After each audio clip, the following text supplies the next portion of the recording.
السلام علیکم، کیسے ہیں میرے پیارے طالب علموں؟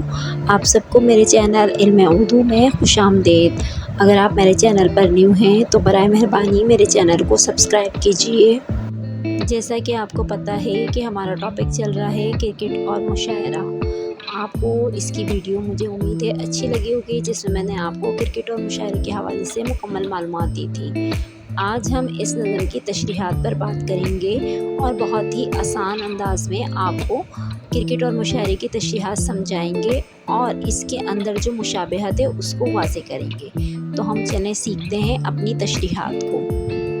چلیے آج اردو ادب کے ایک انتہائی دلچسپ اور مزاحیہ شاہکار کی بات کرتے ہیں۔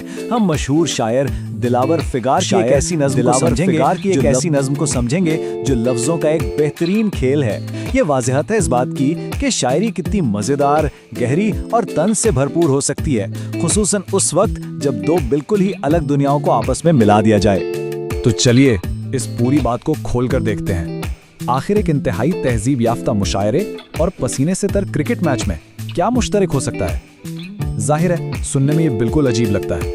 ایک طرف مشاعرہ ہے، نشست و برخاست کے آداب، مکمل خاموشی اور ادبی ذوق، اور دوسری طرف کرکٹ کا میدان، شور و غل، پسینہ اور جسمانی طاقت۔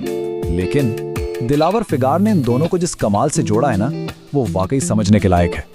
یہاں سب سے اوپر حاصلات تعلم یعنی لرننگ آبجیکٹیوز لکھے ہیں۔ اس کا مقصد ہی یہی ہے کہ پڑھنے والے مزاحیہ شاعری سے لطف اندوز ہونا سیکھیں، کیونکہ دیکھیں مزاحیہ شاعری صرف ہنسنے ہنسانے تک محدود نہیں ہوتی، یہ دراصل معاشرے کے اہم پہلوؤں پر چوٹ کرنے اور زندگی کو ایک بالکل نئے زاویے سے دیکھنے کا ایک ذریعہ بھی ہے۔ اب نظم کے آغاز کو ہی دیکھ لیجئے۔ شاعر کی ذہانت یہاں سے شروع ہوتی ہے۔ پہلے ہی شعر میں انگریزی الفاظ کا بڑا ہی زبردست استعمال کیا گیا ہے۔ مشاعرے کا بھی تفریح ایم ہوتا ہے، مشاعرے میں بھی کرکٹ کا گیم ہوتا ہے۔ یہاں کتنی صفائی سے دونوں ایونٹس کے بنیادی مقصد کو ایک کر دیا گیا ہے۔ دونوں کا مقصد کیا ہے؟ عوام کو تفریح فراہم کرنا۔ ایم اور گیم کا یہ استعمال شروع میں ہی نظم کا مزیدار مزاج طے کر دیتا ہے۔ اس کے بعد لائن اپ تیار کی جاتی ہے۔ ایک کرکٹ کے میدان میں جو حیثیت ایتھلیٹس کی ہوتی ہے نا، بالکل وہی پوزیشن سٹیج پر بیٹھے شاعروں کی ہوتی ہے۔ وہاں جو لوگ کھلاڑی ہیں وہ یہاں شاعر۔ ایک ٹیم گراؤنڈ میں اترتی ہے اور دوسری سٹیج پر۔ فرق صرف اتنا ہے کہ ایک کے ہاتھ میں بیٹ اور بال ہے اور دوسرے کے ہاتھ میں قلم اور اپنا تخیل۔ اور یہ چیز بڑی ہی شاندار طریقے سے واضح کرتی ہے کہ کیسے محفل کے سب سے معزز مہمان یعنی صدر نشین کو یہاں ایک سپورٹس ریفری یعنی امپائر بنا دیا گیا ہے۔ یہاں جو صدر نشین ہے وہاں ہے امپائر۔ ذرا تصور کریں ایک انتہائی سنجیدہ صدر محفل کا، جو بالکل اس امپائر کی طرح ہے جو میدان کے بیچوں بیچ کھڑا ہر چیز پر گہری نظر رکھے ہوئے ہے۔ پھر شاعر ایک بڑا ہی دلچسپ موازنہ کرتا ہے جسمانی محنت اور آوازی طاقت کا۔ ہم جانتے ہیں کہ کرکٹ کے لیے ریاض مسلسل یعنی لگاتار فزیکل پریکٹس چاہیے ہوتی ہے، لیکن مشاعرے میں وہاں گلے کے سہارے قلم چلتا ہے۔ مطلب شاعر یہاں تھوڑا سا مسکراتے ہوئے اشارہ کر رہا ہے کہ بھائی شاعر کو گراؤنڈ میں بھاگنا دوڑنا نہیں پڑتا، بس مائک پر آئے، اپنے گلے کا جادو جگایا اور پوری محفل لوٹ لی۔ اچھا، اب آگے بڑھنے سے پہلے یہاں ایک ادبی اصطلاح ابہام کو سمجھنا ضروری ہے۔ ابہام کا آسان مطلب ہے بات کا واضح نہ ہونا۔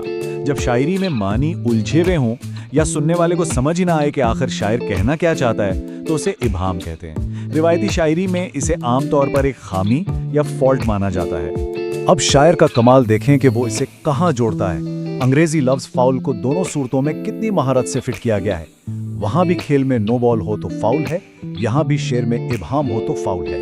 جس طرح کرکٹ میں نو بال قوانین کی خلاف ورزی ہے، بالکل ویسے ہی شاعری میں ابہام پیدا کرنا ادبی قوانین توڑنے کے مترادف ہے۔ یعنی دونوں صورتوں میں چاہے کھلاڑی ہو یا شاعر، پینلٹی تو بنتی ہے۔ اب اس پوائنٹ سے آگے چلتے ہیں اور دیکھتے ہیں کہ بات کہاں تک جاتی ہے۔ اب تک جو موازنہ تھا وہ بنیادی ڈھانچوں اور رولز تک محدود تھا، لیکن اب شاعر کا قلم سیدھا کھلاڑیوں کی شخصیات اور ان کی انا پر چوٹ کرتا ہے۔ یہاں سے یہ نظم صرف مذاق نہیں رہتی بلکہ ایک زبردست معاشرتی طنز بن جاتی ہے۔ دیکھیں کرکٹ میں کیا ہوتا ہے، ایک واضح ٹیم ڈائنامک ہوتی ہے، ایک کپتان ہوتا ہے جو پوری ٹیم کو لیڈ کرتا ہے، لیکن مشاعرے کی دنیا میں وہاں تو ہر شاعر کسی کپتان سے کم نہیں ہوتا، یہاں ہر ایک پلیئر بجائے خود کپتان۔ یہ دراصل ایک طنز ہے کہ محفل میں بیٹھے ہر شاعر کی ایگو اتنی بڑی ہوتی ہے کہ وہ بس خود کو ہی پوری محفل کا مرکز سمجھتا ہے۔ اب اس پوری نظم کا سب سے کرارا اور چبھنے والا حصہ آنے والا ہے، لیکن اس سے پہلے ایک لفظ کو سمجھنا بہت ضروری ہے، متاثر۔